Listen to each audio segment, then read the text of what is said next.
Hello, I'm Brigantia Blackbird of Blackbird's Brew. Happy Saturday.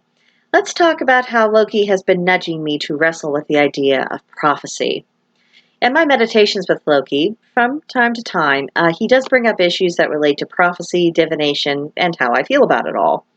Part of what motivates these discussions is because of the role prophecy played in shaping the events that resulted in Ragnarok, and the other part has to do with me being a burnt child where prophecy is concerned. This, of course, has to do with my upbringing because I was raised a Jehovah's Witness in a Jehovah's Witness family. And when you are raised in that environment by people of that mindset, one of the points of theology that's impressed upon you from a very young age is the imminence of Armageddon. And this organization has had a wide spectrum of predictions and hints about when it was coming, how soon it was, and get ready, it'll be here any minute. And they are not short on excuses of all the times when it failed to do so. And the result is that multiple generations in that organization have existed in emergency mode. They've never experienced a normal life. They've wasted all of their years for an event that was never going to come.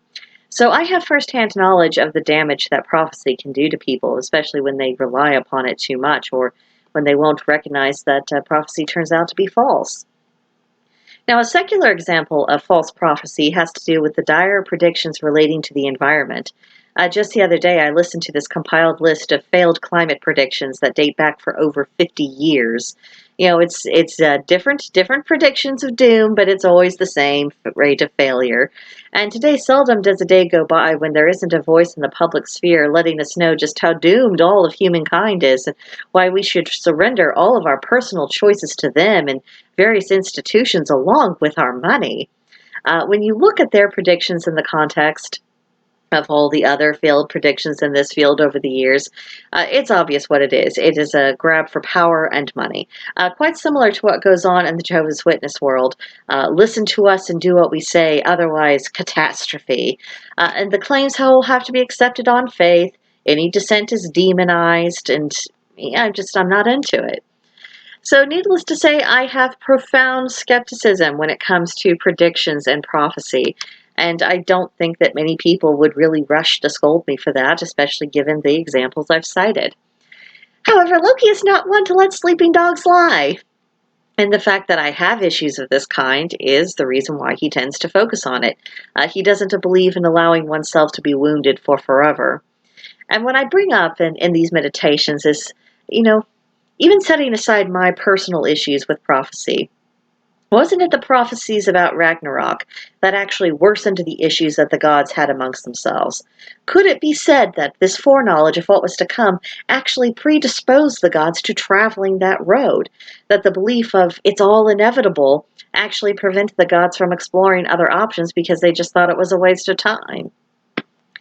Loki's response to my objection essentially boils down to this: that the misuse of a tool does not invalidate the inherent utility of that tool. So it would appear that I just need to wrestle my way to a reasonable frame of mind where prophecy is concerned. Obviously, this is going to be more than just a day's work. Now, there are times when people do experience flashes of insight, whether it's just something that pops into their minds or it's revealed via their divination tools, and it's just absolutely spot on. It happens. I don't deny that. And having a glimmer of genuine foresight, it can be quite useful. Now, I don't believe, and I don't preach the belief that all things are predestined, but I do think that some outcomes do have higher probabilities than others. And then when you have people's behavior reinforcing the likelihood of those probabilities, it can take on the shape of something that seems inevitable. Now, of course, this can help people make the most of opportunities, and it can also help them brace for impact when a disaster is actually looming. But this is a double-edged sword, and having that insight may even lead people to becoming passive and decide, well, it's the universe's job to sort things out. I'll just wait for my success or failures here. It's just sitting like a bump on a log, waiting stuff for me to happen, instead of taking charge of my life. I mean, you see how people tend to do this. And of course, this attitude has led me to reflect on how I approach divination. Very seldom do I go looking for glimpses of the future. 999 times out of 1,000, I'm just trying to understand better what's going on in the here and now, so I can then make decisions about how to proceed and shape my own future.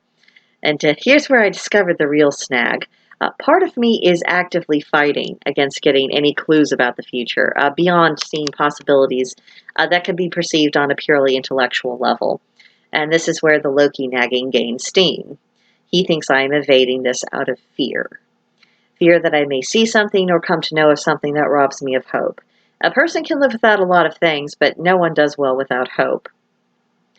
And Loki is pushing me. He's pushing me past using fear as a shield and not using it as an excuse not to develop, and that I need to try to be as aware of what's possible for me to be.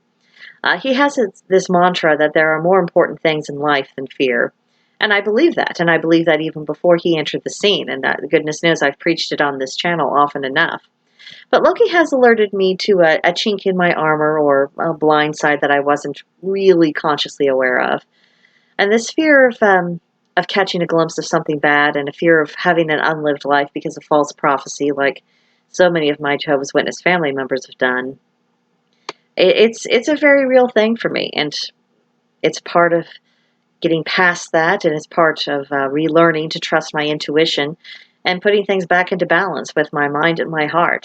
This is an ongoing process, so we'll see how things continue to develop. But yeah, that's my fun task that took on additional importance this past week.